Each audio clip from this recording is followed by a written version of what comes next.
Ester Primavera, por Roberto Arlt. Me domina una emoción invencible al pensar en Ester Primavera.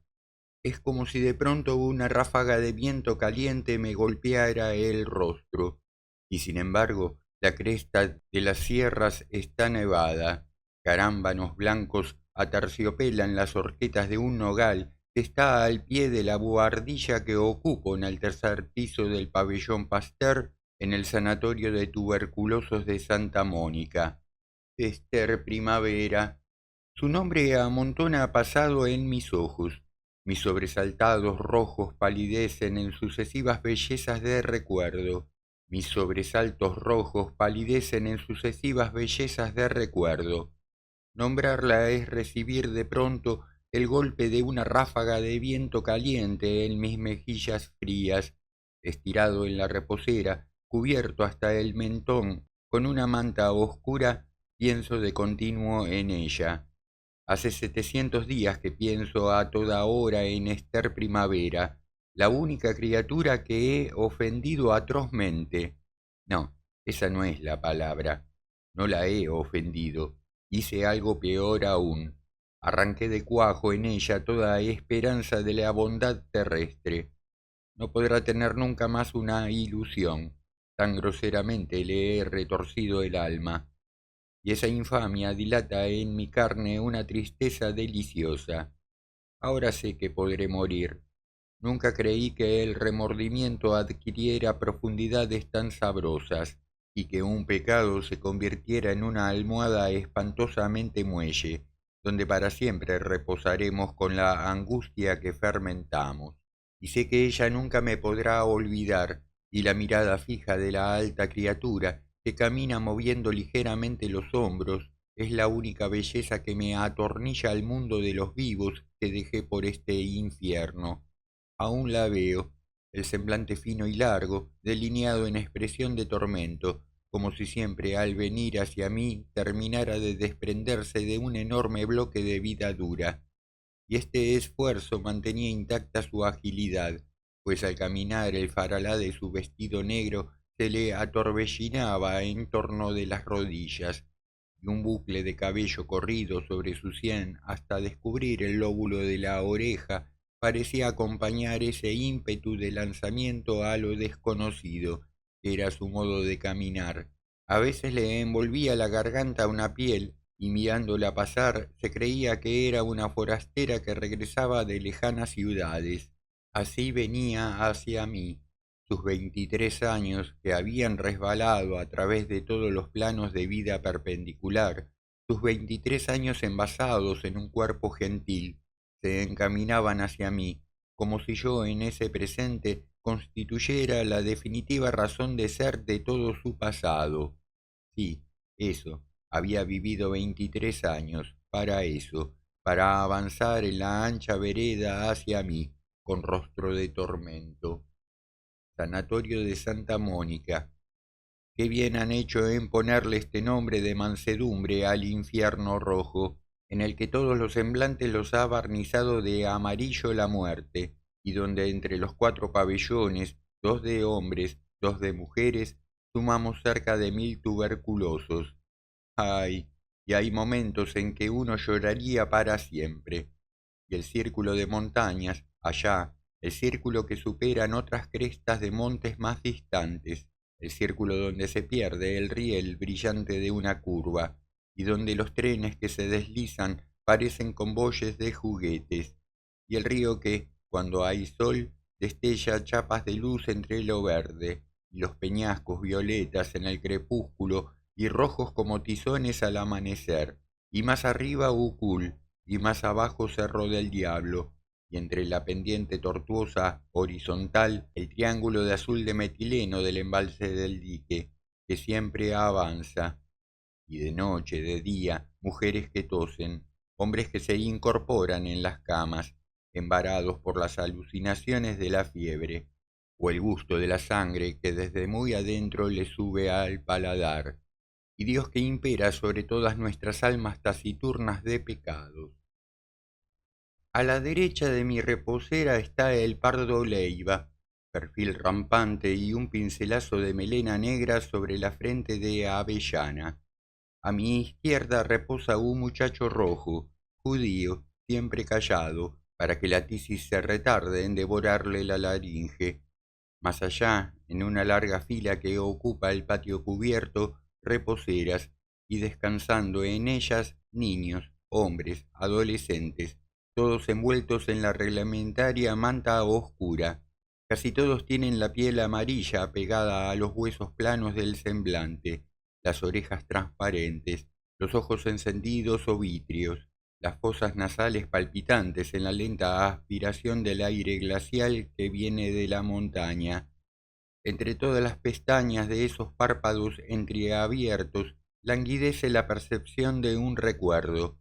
Hay ojos que aún están anclados en una visión reciente y entonces, a escondidas, se cubren de lágrimas. Estamos así todos, siempre recordando algo en este sanatorio tipo montaña, y yo pienso en ella. Hace 700 días que pienso en Esther Primavera. Cuando pronuncio su nombre, me golpea las mejillas una ráfaga de viento caliente, y sin embargo, la nieve gris cubre la cresta de los montes, y abajo es todo negro en los socavones. El pardo Leiva enciende un cigarrillo. ¿Quiere pitar 7? Me dice. Bueno, fumamos cautelosamente porque nos está prohibido. Echamos el humo bajo la manta y súbitamente la nicotina nos crespa el estómago embaídos. Del interior de la sala parten toses continuas. Es el de la cama 3. Se cruzan palabras sintéticas. ¿Durmió anoche? Poco. ¿Le sigue la temperatura? Sí. O si no, ¿cuándo le dan el neumotórax? Mañana. ¿Se anima?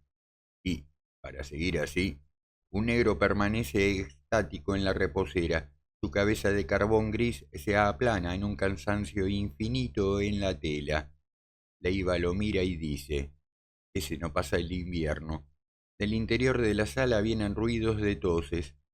Es el 9 ahora, el 9 que no se termina de morir, el 9 que le apostó al médico del pabellón un cajón de botellas de cerveza a que no se muere este invierno, y no morirá, no morirá porque su voluntad lo ha de sostener hasta la primavera, y el médico, que es un experto, está enfurruñado ante este caso.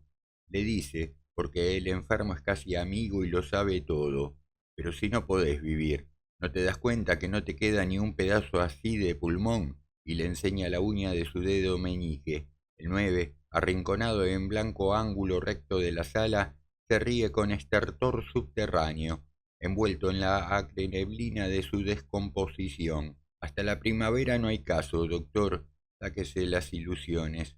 Y el médico se retira de la cabecera fastidiado, intrigado ante este caso, que en los rayos es la negación de sus conocimientos, pero antes de apartarse le dice riéndose, ¿por qué no te morís? Haceme el gusto, ¿qué te cuesta? No, el gusto me lo va a hacer usted, pagándome el cajón de cerveza. El médico también está tuberculoso, un vértice del izquierdo, nada más.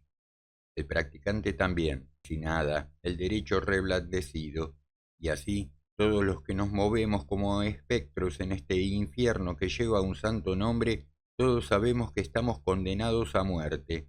Hoy, mañana, el año que viene, pero un día. Esther Primavera. El nombre de la fina doncella me golpea las mejillas como una ráfaga de viento caliente. Leiva tose. El muchacho judío sueña con la peletería de su padre, donde ahora Mordecai y Leví reirán juntos al samovar, y la campana de la capilla toca a muerto. Un tren que parece de juguete se pierde en la brillante curva del riel que horada los socavones negros. Y Buenos Aires que está tan lejos, tan lejos. Dan ganas de matarse, pero de ir a matarse allá, a Buenos Aires, el umbral de su puerta. Comprendí que la quería para siempre cuando en el tranvía que nos llevaba a Palermo contesté a la pregunta de Esther Primavera con estas palabras. No, pierda toda esperanza. Yo no me casaré nunca y menos con usted. No importa, seremos amigos entonces. Y cuando tenga un novio, pasaré con él frente a usted para que usted lo conozca, aunque, naturalmente, yo no lo saludaré, y con los párpados bajos me soslayaba como si acabara de cometer una mala acción. Entonces ya está acostumbrada a ese juego cínico. Sí, tenía un amigo muy parecido a usted. Yo me eché a reír y le dije, qué raro. Las mujeres que cambian frecuentemente de amigos siempre encuentran otro que era parecido al anterior. Qué divertido que es usted. Bueno, como le contaba, cuando la situación se hacía peligrosa, me retiraba para volver cuando me sentía más fuerte. ¿Sabe que usted es una deliciosa desvergonzada? Voy a creer que me está sondando. ¿Eh? ¿No está tranquilo a mi lado? Míreme a los ojos. Un bucle de cabello le descubría la sien, y a pesar de su sonrisa maliciosa, persistía en ella una expresión de fatiga que desgarraba como un sufrimiento su carita pálida. ¿Y su novio qué opinaba de ese juego cínico? No lo conocía. De pronto me miró gravemente. Usted es una perversa. Sí, estoy aburrida de tanta estupidez. ¿Sabe usted qué es lo que es ser mujer? No, pero me lo imagino. Y entonces, ¿por qué se me queda mirando con esa cara? ¿No se va a enojar si le digo que usted parece un poco idiota? ¿Pero en qué piensa? Nada. Ya se imaginará en lo que estoy pensando. Acuérdese de esto. En cuanto me haga una trastada, se acordará de mí para toda la vida. La insolencia le agradó. Sonriendo malignamente me preguntó, dígame, es una curiosidad. ¿No se va a enojar? Usted no pertenece a ese tipo de hombre que al cabo de una semana de conocerla a una le dicen con ojos de carnero degollado, ¿quiere darme una prueba de cariño, señorita, y piden un beso? La observé hosco. Posiblemente a usted nunca le pida ni le dé nada. ¿Por qué? Porque no me interesa como mujer que da. ¿Y cómo le intereso entonces? Como entretenimiento, nada más. Cuando esté aburrido de aguantar sus insolencias la abandonaré. ¿Entonces le parece linda mi alma? Sí, pero no la van a entender a usted. ¿Por qué? Es preferible que no hablemos de eso. Ahora paseábamos entre el verde silencio de los árboles. Con voz aniñada me contaba de otros climas y de los brotes del sufrimiento.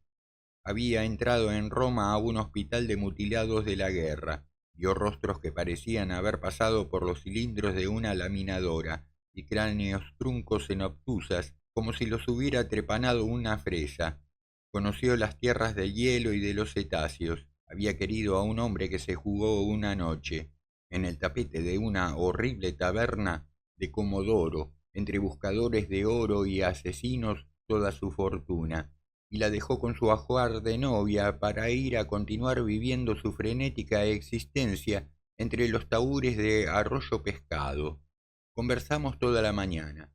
La punta de su sombrilla se detenía en las manchas de sol que cubrían la grava roja de los senderos, y yo pensaba en el singular contraste que existía entre la sustancia de las cosas que ella me narraba y el tono delicado de su voz, de modo que el encanto se doblaba por la superposición de personas que en ella descubría, ya que por la confianza de su intimidad era una criatura y por los hechos una mujer.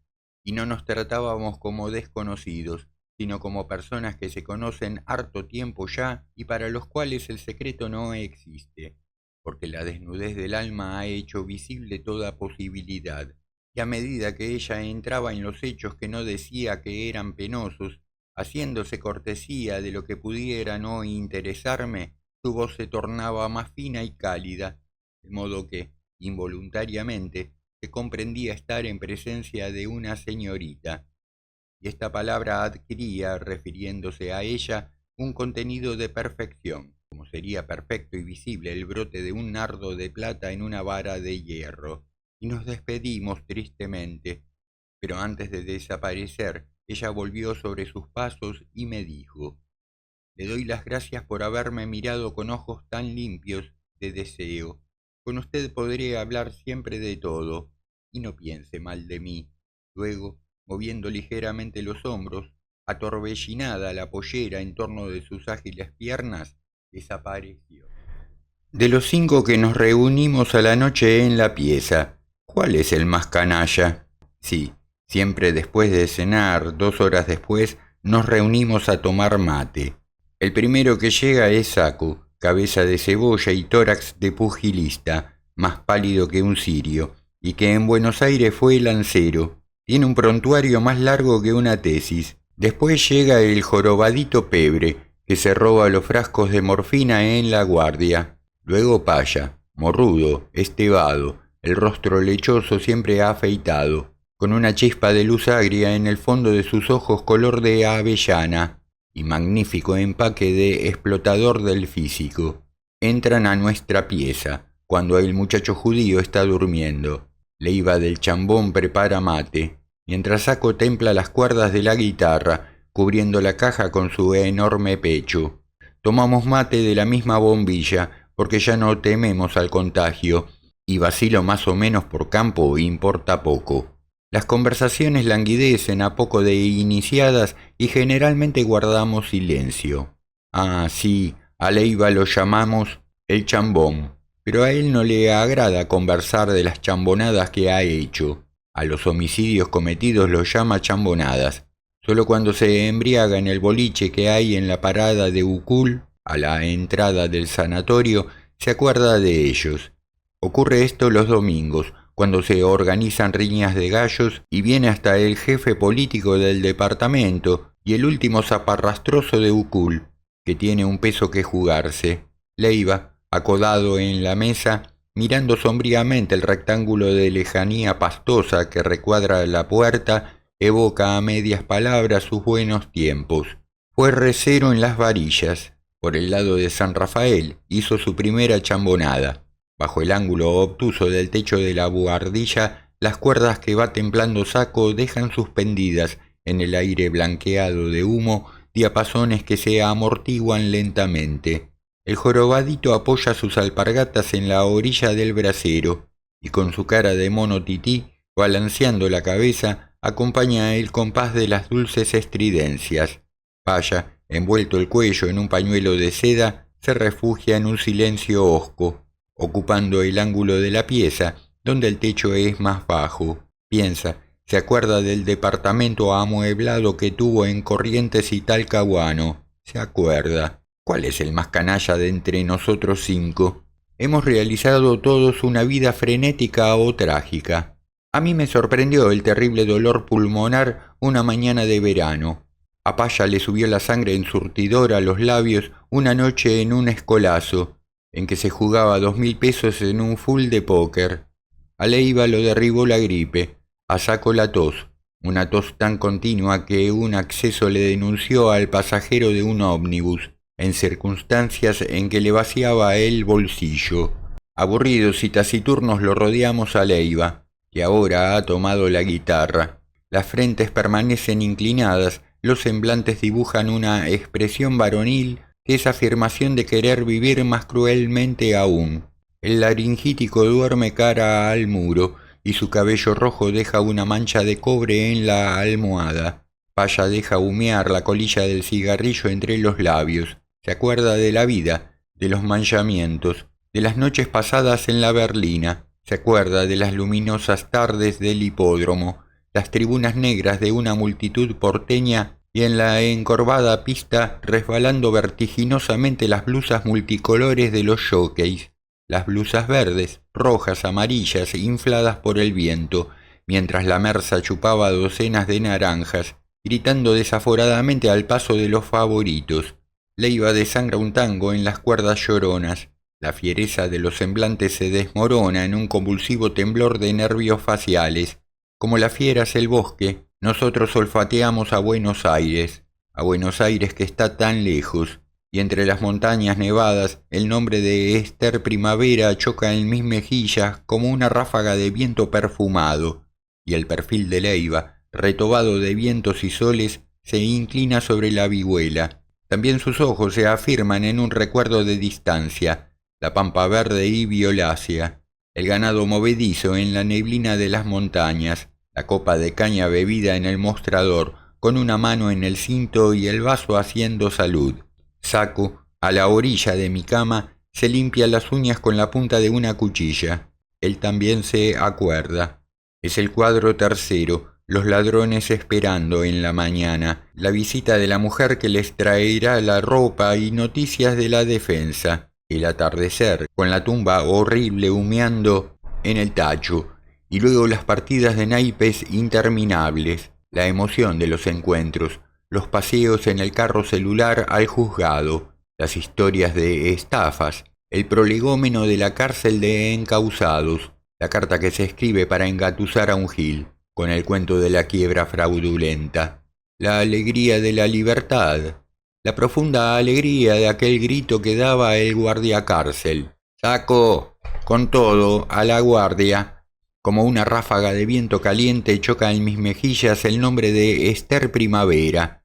El tango orillea la tierra de la angustia, donde las mujeres calzan zapatos violetas y los hombres tienen la cara hecha un mapa de chirlos y navajazos. Y de pronto Saco dice, irguiéndose dolorosamente, «Me duele el fuelle. Hace 3 días que me duele». Un esguince le contrae el labio fino sobre los torcidos dientes. «¿Te duele?» «Sí, mucho. Ponete cortadas». «Estoy harto. Tengo el lomo hecho un fiambre». La vi al otro día de nuestra entrevista. Qué mal espíritu me sugirió el malvado experimento. No sé. Más tarde he pensado muchas veces que en esa época se estaba ya iniciando en mí la enfermedad, y esa malignidad que revelaba en todos mis actos debía de ser la consecuencia de un desequilibrio nervioso, ocasionado por las toxinas que segregaban los bacilos, ya que más tarde descubriría que eran numerosos los tísicos perversos y enconados en actitudes que tenían que hacer padecer a sus semejantes. Lo malvado, estacionado en todo hombre, al envenenarse la sangre, se enriquece de impulsos oscuros, en un como odio retenido y del cual es consciente el enfermo, lo que no le impide dejarlo ramificar en su relación con los otros. El acto va acompañado de un placer agrio, una especie de desesperación mórbida. Ah, bueno, la vi la otra noche en la puerta del jardín de su casa. No hacía nada más que mirarme, tenía el presentimiento de que algo iba a ocurrir. Yo no hablaba, contenida la palabra por la angustia de la mentira que le iba a decir. Era la prueba de un loco, y le dije, «Estoy casado». Como si hubiera recibido un croce en el mentón, la cabeza se le dobló hacia la nuca. El contorno facial quedó relajado en una crispación de quemadura blanca. La piel sobre los maxilares y los labios se le encrespó en un temblor. Una arruga fina le cortó la frente. Durante un instante los párpados temblaron sobre sus ojos, por los que parecía se le quería escapar el alma. Luego, un momento, su mirada quedó inmóvil entre las rígidas pestañas que filtraban una chispa moribunda. Al fin se recobró en su frenesí. «No, no es posible. Diga que no». Y, en vez de apiadarme por su angustia, una expectativa sombría me mantuvo firme. Si la muerte hubiera estado a su lado y de una palabra mía dependiera su vida, yo no pronunciara esa palabra. ¿No era, acaso, aquel el más hermoso momento de nuestra existencia? ¿Podíamos envasar más angustia que entonces para el futuro? Allí éramos auténticamente yo un hombre que me jugaba una mujer ante sus ojos. Todo el resto era mentira. Lo auténtico era aquello, el dolor de la muchacha olvidada, de lo que se debía a sí misma por una serie de convencionalismos, olvidada de las apariencias y convirtiéndose por ello en la criatura eterna, a la que en ese exclusivo minuto yo no era digno de besar el polvo en que pisara. De pronto se apartó. Dijo, «No, no es posible esto. Mañana tenemos que vernos». Y no nos vimos una vez, sino muchas veces. Ella escarbaba en mi mentira que era la verdad de otro, y en el relato yo no podía contradecirme. Paseaba por los jardines con la deliciosa criatura, con su sombrilla gris, abría surcos en la arena y bajo el liviano tejido de su sombrero de paja sonreía como una convaleciente. Olvidado de todo, hablábamos de las montañas que yo no había visto nunca, y de los acantilados que están a la orilla del mar, porque yo no lo sabía, y donde el hedor de las algas hace a la atmósfera fría de hielos, penetrante como debe de ser al otro lado del planeta. Conocía las lejanas tierras del sur, la soledad de los faros, la tristeza de los crepúsculos violetas, el tedio horrible de la arena que en las dunas levanta siempre el viento. Y, mientras escuchaba a Esther Primavera, mi breve felicidad se hacía más intensa que un sufrimiento, ya que aquel era un amor sin esperanza. Y Esther Primavera comprendía lo que en mí ocurría, y para que no me olvidara nunca de ella, y para que recordara siempre esos transitorios momentos, los adornaba de una delicadeza de palabra e infantilidad infinitas, de manera que parecía inconcebible tanta voluntad de terminar bajo una apariencia tan frágil y dulce. Un día nos despedimos definitivamente. Se le llenaron los ojos de lágrimas. Bronca suena la guitarra entre las manos del pardo Leiva. Saco ceba mate. La montaña negra exhala un hálito salvaje de monstruo que respira lentamente. Más allá están las ventanas iluminadas de todos los pabellones. A la luz de un foco, por el sendero enarenado, pasa un enfermero, con el delantal blanco inflado por el viento. Lleva en la mano una bolsa de oxígeno. Paya, sentado a la orilla de la cama de Leiva, fuma lentamente. Ninguno habla, sino que escucha el tango, un tango que orillea el callejón de la muerte en el cuerpo de una mujer que vuelve de la calle. De pronto el muchacho judío se despierta despavorido, desgreñado, apoyada la espalda en el respaldar, tose continuamente. Hay mucho humo, dice Leiva. Sí, mucho. Paya abre la ventana y una ráfaga de aire helado atorbellina un instante la neblinosa atmósfera. El muchacho judío tose continuamente, con el pañuelo apretado contra los labios. Después mira el pañuelo y sonríe con alegría. El pañuelo está blanco aún. ¿No hay sangre? El pelirrojo hace que no con la cabeza. Esa es la obsesión nuestra, y siempre nos consultamos. No hay uno de nosotros que no sepa dónde está localizada su lesión y la del compañero. Nos auscultamos mutuamente. Hay algunos que tienen un oído espantoso. Descubren antes que el médico esa especie de sibilante escape de viento que en un punto de la espalda o del pecho indica la grieta de la muerte. Y hablamos de las evoluciones de la enfermedad con una erudición enfermiza. Hasta hacemos apuestas. Sí, apuestas sobre los que están moribundos en las salas. Se juegan paquetes de cigarrillos para ver quién acierta la hora en que morirá uno que agoniza.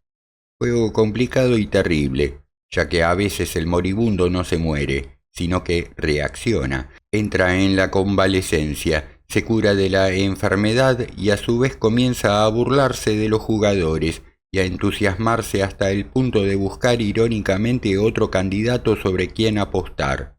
Y la vida y la muerte, hay momentos en que nos parece que valen menos que la colilla del cigarrillo que fumamos tristemente. Tan es así que me digo que si no fuera por el recuerdo de Esther Primavera ya me hubiera matado. En medio de esta miseria, su nombre golpea mejillas como una ráfaga de viento caliente. Ha dejado de ser la mujer que un día envejecerá y tendrá cabellos blancos y la sonrisa cascada y triste de las viejas. Ligada a mí por el ultraje, desde hace 700 días, vive en mi remordimiento como un hierro espléndido y perpetuo. Y mi alegría es saber que cuando esté moribundo y los enfermeros pasen a mi lado sin mirarme, la imagen desgarrada de la delicada criatura vendrá a acompañarme hasta que muera. Pero ¿de qué modo pedirle perdón?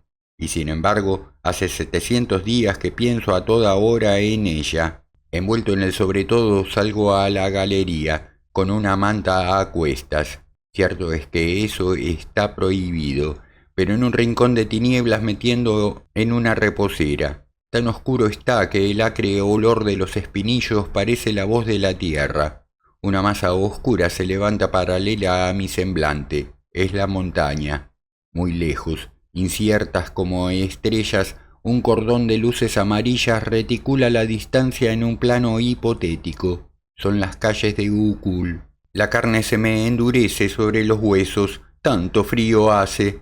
Descienden copos de nieve, parecen plumas que giraran sobre sí mismas, y yo pienso, ¿por qué fui tan canalla con esa criatura? Y nuevamente recaigo en el grosero recuerdo. Un mes después que todo había terminado entre nosotros, la encontré por la calle, en compañía de un individuo, el cual era chiquitín, tenía facha de jefe de oficina, bigote de gato y cara amulatada. Ella me dirigió una mirada irónica como diciéndome, ¿qué le parece el tipo? Y yo permanecí durante un cuarto de hora en la esquina, abriendo la boca.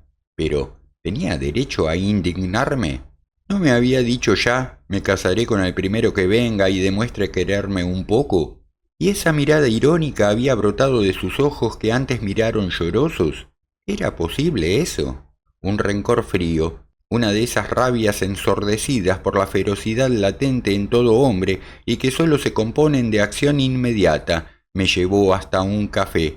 Pensaba que tenía que borrarla de mi vida, terminar por crearle una situación que hiciera imposible una nueva amistad entre nosotros, que ella me tuviera tal aborrecimiento que en el futuro, aunque me arrodillara a su paso, fuera inútil en mí toda humillación. Yo sería el único hombre a quien odiaría con paciencia de eternidad. Entonces pedí recado de escribir y redactar la carta más infame que nunca haya salido de entre mis manos. Mi ferocidad y mi desesperación acumulaban ultraje sobre ultraje, tergiversaba hechos que ella me había narrado, exaltaba detalles de su vida que sugerirían a un tercero que no conociera nuestras relaciones la idea de una intimidad que nunca había existido, y limaba los insultos para hacerlos más atroces e inolvidables, no con palabras groseras, sino escarneciendo su nobleza, retorciendo sus ideas, abochornándola de tal forma por su generosidad que de pronto pensé que si ella pudiera leer esa carta se arrodillaría ante mí para suplicarme que no la enviara. Y sin embargo era inocente. Y como sabía que en ese momento no se encontraba en su casa y sí en la calle conversando con otro, se la envié en la certeza de que la recibiría la madre o el hermano, que no podrían dudar de lo que estaba allí escrito, pues las citas se referían a sucesos que sólo por ella yo podía conocer. Llamé a un chico lustrabotas y le ofrecí un peso para que llevara la carta. Le advertí que golpeara ruidosamente las manos, para que la sirvienta no secuestrara la carta, ya que en la casa no dejarían de preguntar quién era el que tal escándalo hacía en la puerta. Y el muchacho, después de abandonar el cajón al pie de la mesa, desapareció en la calle sombreada de acacias, dando grandes saltos. Ya está hecho, me dije. Sin embargo, no sabía lo que ocurría en mí. Un reposo nuevo aplomaba mis nervios. Volvió el lustrabotas, y por la filiación que me dio del que había recibido la carta, reconocí en el hombre al hermano. Le di el peso y se fue. Yo tomé por una calle. Caminaba tranquilo, observando las manchas en los umbrales, el verdor de los jardines, hasta que me detuve para levantar a una criatura que, al salir corriendo de un zaguán, tropezó, cayendo. La madre de la criatura me dio las gracias. Caminaba tranquilo, como si mi personalidad fuera ajena a la infamia.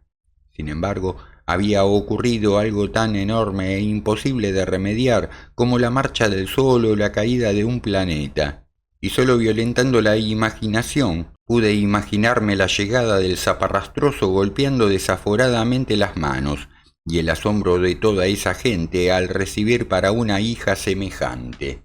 Y no podía menos de reírme, pues el sueño me había cogido como un engranaje. Me imaginaba a un caballero esgrimiendo la carta entre interrumpidos ensayos de moral doméstica y ciceronianos denuestos truncados por el desvanecimiento de la madre, las hermanas llorando ante una posible catástrofe, el hermano interrogando a gritos a la mucama sobre mi filiación para poder apalearme, la sirvienta espantada avisorando la llegada de la niña y murmurando entre dientes, «¿Cómo suceden las cosas, Dios mío?», mientras que la cocinera se regodeaba entre las cacerolas, gozando el chisme que a la noche le contaría a su marido. elogiando en tanto la moral de los pobres y diciendo con grotesca suficiencia al par que colgaba una sartén: «Ah, no, más vale ser pobre y honrada». Mis carcajadas estallaban tan sonoramente en la calle que los transeúntes se detenían para mirarme, convencidos de que me había vuelto loco, y un vigilante terminó por acercárseme y preguntarme: «¿Qué le pasa, amigo?». Lo miré insolentemente y le respondí que ante todo no era amigo suyo, y después: «¿Cómo? ¿Está prohibido reírse de lo que uno piensa?». No era para ofenderlo, señor. Luego el delirio pasó. Nada podía detener lo hecho. Llegó la noche y yo sabía que ella estaba ahí, sufriendo. A través de los días supe de todos los remordimientos. Me la imaginaba a Esther Primavera al caer de la tarde, sola en su dormitorio. La pálida criatura, apoyado los brazos en el rectangular respaldar de bronce de su cama y mirando las almohadas, pensaría en mí y se preguntaría: ¿es posible que me haya equivocado tanto? ¿Es posible que se encierre tal monstruo en ese hombre? Pero, ¿entonces todas las palabras que dijo son mentiras? ¿Entonces toda palabra humana es mentira? ¿Cómo es que no he visto la falsedad en su rostro y en sus ojos? ¿Y cómo pude hablar yo de mí? ¿Cómo pude expresarle tantas situaciones sinceras, darle mi yo más puro sin que se conmoviera? Pero entonces, él ha sido el más encanallado de los hombres que he conocido. ¿Por qué fue así? Nunca la vi como entonces, tan triste en mi recuerdo. Parecíame que todos sus sueños, levantados como esbeltos paralelepípedos en el aire luminoso de la mañana, se desmoronaban cubriéndola de polvo terreno, y a medida que reconstruía todas las penas que ella sufriría por mi culpa, desde lejos me sentía ligado a su substancia. Y si en aquellos instantes Esther Primavera se acercara a mí para matarme, yo no me habría movido. ¿Cuántas veces pensé en aquellos días en la delicia de morir a sus manos? Porque yo había creído que con la terrible infamia la limaría de mi conciencia y que nunca su pálida carita estaría en mí. Pero me equivoqué.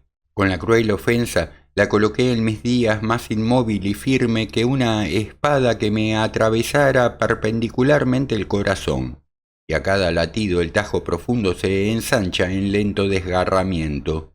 Y durante un tiempo las noches y los días voltearon sus aspas en mis ojos como si estuviera ebrio. Muchos meses después la encontré. Caminaba yo con la cabeza inclinada cuando instintivamente la levanté. En mi dirección, Esther Primavera cruzaba la calle, venía hacia mí. Pensé: «Ah, qué feliz sería si me diera una bofetada». ¿Adivinó ella lo que sucedía en mí? Rápidamente, moviendo apenas los hombros, el semblante desgarrado, la mirada fija, avanzaba hacia mí. El vestido negro se atorbellinaba en torno de sus piernas ágiles. Un bucle de cabellos dejábale libre la sien y le ceñía la garganta una corta piel negra. Sus pasos se hacían cada vez más lentos. Me miró con silencio de alma. Yo era quien tanto la había hecho sufrir. De pronto ella estuvo a un paso. Era la misma que estuvo un día junto a mí, la que hablaba de la montaña, del océano y de los acantilados. Nuestros ojos se encontraron más cercanos. Había en su cara una claridad lunar. La arruga fina del sufrimiento le cruzó la frente. Se encresparon sus labios y sin decir palabra, desapareció. Hace 700 días que pienso en ella, y siempre por escribirle desde este infierno para pedirle perdón. La nieve cae oblicuamente. En la oscuridad avanza un enfermero. De pronto en su mano derecha centellea el foco de la linterna eléctrica. Me enfoca en un cono blanco de resplandor y secamente me dice: «7, vaya a acostarse». Ya voy. Hace 700 días que pienso en ella. La nieve cae oblicuamente. Dejo la reposera y me encamino al pabellón. Pero antes de llegar tengo que rodear una baranda que mira hacia el sur. Allá, a 800 kilómetros, está Buenos Aires. La noche infinita ocupa un espacio de desolación. Y yo pienso: Esther Primavera.